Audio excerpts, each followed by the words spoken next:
Bonjour et bienvenue dans cette vidéo. Lors de l'achat d'un bien immobilier à but locatif, on a besoin d'un crédit immobilier et la banque nous demande en général sur combien de temps on souhaite emprunter. Il existe différents points de vue dans l'investissement immobilier qui peuvent tous être bons selon votre stratégie. La mienne n'est pas d'acquérir un bien immobilier, et de le rembourser le plus rapidement possible pour en être pleinement propriétaire, ce qui revient à dire que vous prenez un crédit sur 10 ou 15 ans maximum avec des mensualités qui vont être élevées. C'est plutôt l'inverse que nous verrons ici. Avant de commencer, assurez-vous de vous abonner à notre chaîne YouTube et d'activer les notifications pour ne manquer aucune nouvelle vidéo. Vous pouvez également télécharger votre guide offert, Immeubles de rapport, comment et pourquoi investir. Crédit immobilier, comment les cumuler? Ma stratégie est d'acheter plusieurs biens sur une courte période de temps, c'est-à-dire 2 à 3 biens en une année. De ce fait, emprunter sur 20 ans minimum me permet de réduire les mensualités, et même de gagner quelques dizaines, centaines ou milliers d'euros tous les mois après avoir payé toutes les charges. On appelle cela le cash flow positif. Ce petit revenu supplémentaire me permet de ne pas grignoter ma capacité d'endettement, et de réaliser plusieurs achats quasiment en même temps. Ce cash flow, aussi appelé trésorerie, vient augmenter mon revenu ainsi que mon reste à vivre. De cette façon, même si j'ai atteint un taux d'endettement supérieur au 33%, avec un reste à vivre élevé, la banque me finance au-delà de ce taux puisque mes revenus supplémentaires me permettent de couvrir d'autres dépenses. Si votre taux d'endettement est trop élevé pour la banque, votre priorité doit être soit de le réduire en remboursant une partie de votre crédit par anticipation, ou en faisant racheter à meilleur taux celui-ci, ou alors augmenter votre reste à vivre. Vous pouvez par exemple augmenter celui-ci en diversifiant vos sources de revenus et en les augmentant. Vous pouvez également demander une augmentation de salaire à votre patron, prendre un travail en plus pendant quelques mois, etc. Crédit immobilier, faut-il faire comme tout le monde? Si j'empruntais sur des périodes plus courtes, comme tout le monde, c'est-à-dire sur 10 ou 15 ans, les mensualités à rembourser seraient plus élevées et m'empêcheraient de pouvoir acheter plus d'un bien immobilier. En effet, plus la durée du crédit immobilier est courte, plus grandes seront les mensualités. De ce fait, les loyers que je percevrai ne permettraient pas de couvrir les mensualités, mais aussi l'ensemble des charges ainsi que la fiscalité. À l'inverse, en empruntant sur plus longtemps que 20 ans, les intérêts seraient beaucoup plus élevés et la mensualité pas forcément plus intéressante. L'idéal étant d'emprunter sur 19 ans plutôt que 20. De ce fait, on peut obtenir une mensualité tout à fait convenable et des intérêts bien moindres que par rapport à 20 ans. Il s'agit d'une observation personnelle. Prendre 19 ans au lieu de 20 ne change pas beaucoup la mensualité.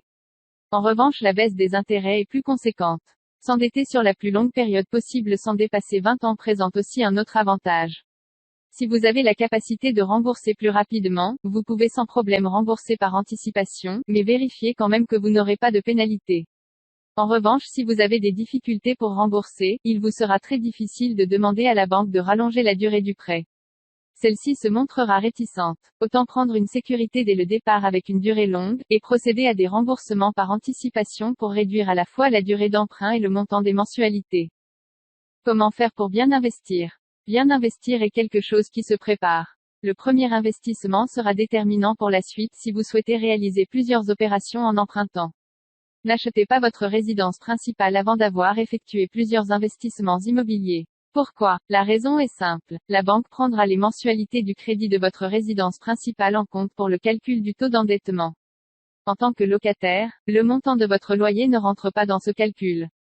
Commencez petit mais voyez grand. Pas la peine de vous tourner vers des biens à plusieurs centaines de milliers d'euros, surtout si vous avez un petit salaire.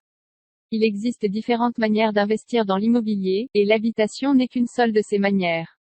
Vous pouvez par exemple vous tourner vers les garages et les parkings, ou alors vers les locaux commerciaux. Posséder un immeuble entier vous plairait? Lancez-vous. En dehors des très grosses villes on peut trouver de petits immeubles de rapport pour moins de 100 000 euros. Achetez plusieurs biens dans la même année et sur une période de quelques années seulement. Cela vous permettra de rapidement vous constituer un patrimoine immobilier et de sécuriser vos investissements. En effet, si certains de vos locataires partaient, les loyers des autres biens que vous possédez pourraient couvrir les mensualités et les autres charges en attendant de trouver d'autres locataires. Utilisez l'argent des autres pour investir. Dans l'idéal pour s'enrichir ou juste se constituer des sources de revenus grâce à l'immobilier, il faut utiliser l'argent des autres.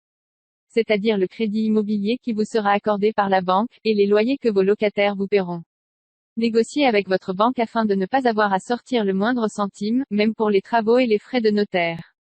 Si elle refuse, allez voir d'autres banques et si jamais toutes se montrent réticentes, payez le moins possible de votre poche. Si vous êtes dans une situation où vous risquez de ne pas pouvoir payer une ou plusieurs mensualités, vous devez donc demander à la banque un report qui sera très difficile à obtenir. Ne vous cachez pas et anticipez en prenant les devants. Appelez la banque et expliquez-lui votre situation et surtout comment vous comptez sortir de cette situation. Les banques apprécient cela, et elles seront plus enclines à vous aider car leur intérêt est avant tout de récupérer leur argent, et pas d'aggraver votre situation ni de devoir gérer la vente de votre bien. Inutile de faire pitié, simplement de montrer que malgré vos difficultés vous gérez la situation.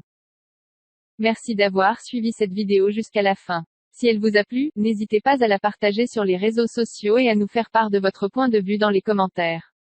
Vous trouverez également dans la description, différentes ressources utiles comme l'ensemble de nos livres numériques gratuits et téléchargeables.